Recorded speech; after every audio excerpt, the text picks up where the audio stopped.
कालिया तोर केते रूप केते कहानी मनीष तो छार स्वयं देवता माने भी बुझी पारंतिनी। बारिपदार आउ एक मुख्य आकर्षण होउची बांठिया जगन्नाथ मंदिर रथ यात्रा। ये हूँ देखी पारे ये हूँ बांठिया जगन्नाथ मंदिर रथ टणार दृश्य जो जहाँकि बहुत नाम रही पाखापाखि 200 वर्ष 200 वर्ष अधिक समय धरी एठारे जो बांठिया जगन्नाथ मंदिर जो महाप्रभु रथ यात्रा अनुष्ठित हो सबुठार बड़ कथा परंपरा निरा परंपरा हूँ ये रथ को छोट पिला माने ही टाणी था पाखापाखि 200 वर्ष धरी रथ एभली भाव अनुष्ठित होउची छोट छोट पिला माने ए रथ टाणी आसुचंती एवं विशेष करके जो हमर रथ टणा समय रे एठारे सकाळ समय रथ टणा कार्य अनुष्ठित होइताय कुनी कुनी पिला माने आसी एठारे पहुंची थांते समानकर अभिभावक एवं स्थानीय अंचल अनेक लोक माने मध्ये एठे आसी पहुंची थांती एवं रथ टणा रे शामिल होई थांती देखि पारतो किबळी भाबरे छोट छोट कुनी कुनी पिला माने ए रथ टणा कार्य शामिल होइचंती एवं रथ टाणी अनेक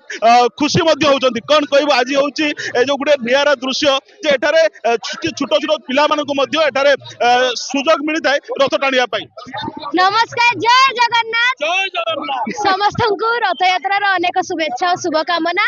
सब वर्ष भाया ए वर्ष भी बहुत भीड़ होइची एडी भी आ स्पेशली छुआ मान को पे जे रथटा आमे माने बहुत भलसे टाणी पाछु आ बहुत खुशी भी लागुची। ए जो खरा रे वर्तमान जो रथ टणा होची केते वर्ष धरि तुम रथ टाणी एस्टेट हेलाणी ना तो 13 प्रति वर्ष टाणु छे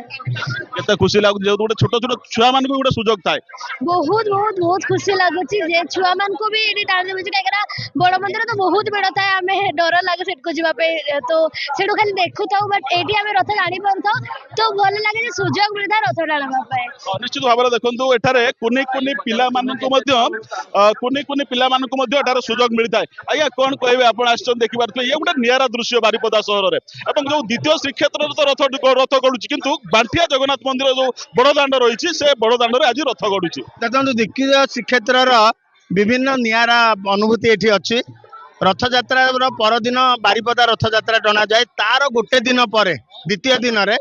बांठिया जगन्नाथ का रथ टणा हुए एवं ये प्राय 200 वर्ष तलर परंपरा इतिहास चली आसी आर विशेषत्व हूँ ये छोट छोट पिला माने रथ टाणिबा पई सुजोग पाती एवं आपण मध्य आज देखुथिबे केमिति हजार हजार संख्यार ये लोक उपस्थित अच्छा श्रद्धालु उपस्थित अच्छा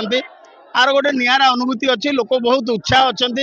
एटिकार साहीवासी कहतु जिला प्रशासन कहतु पुलिस प्रशासन कहतु म्युनिसिपालिटी कहतु समस्ते एटी गोटे भाईचारा मध्य रथ टणा संपन्न हुए। निश्चित भाव में देखो भाईचारा मध्य एठारे रथ टणा संपन्न होता है देखि पारथुबे केते उत्साहर सहित कुनी कुनी पिला माने एठारे आसी पहुंचछन्ती जो रथ दौड़ी धरिछन्ती एवं रथ टणा रे निजको शामिल करछन्ती कोन कहबो छुआ वर्तमान केते खुशी होते रथ टाणुछ बहुत खुशी बहुत खुशी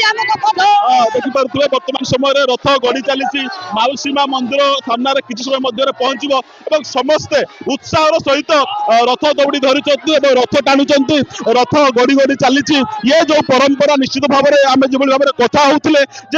प्राय 200 वर्षर ये परंपरा 200 वर्ष धरी बांठिया जगन्नाथ ये जो रथ यात्रा अनुष्ठित हो आसुची बारिपदा सहर अनेक कुनी कुनी पिला माने एथिरे शामिल हुअंती एवं रथ को टाणी टाणी नहीं माउसीमा मंदिर को पहुंचाई थांती निश्चित भाव में ये हूँ गोटे बारिपदा सहर अनन्य एवं नियारा परंपरा जहाँकि वर्तमान समय देखा मिलूची। बारिपदार दल गोविंद बारिक, कनक न्यूज।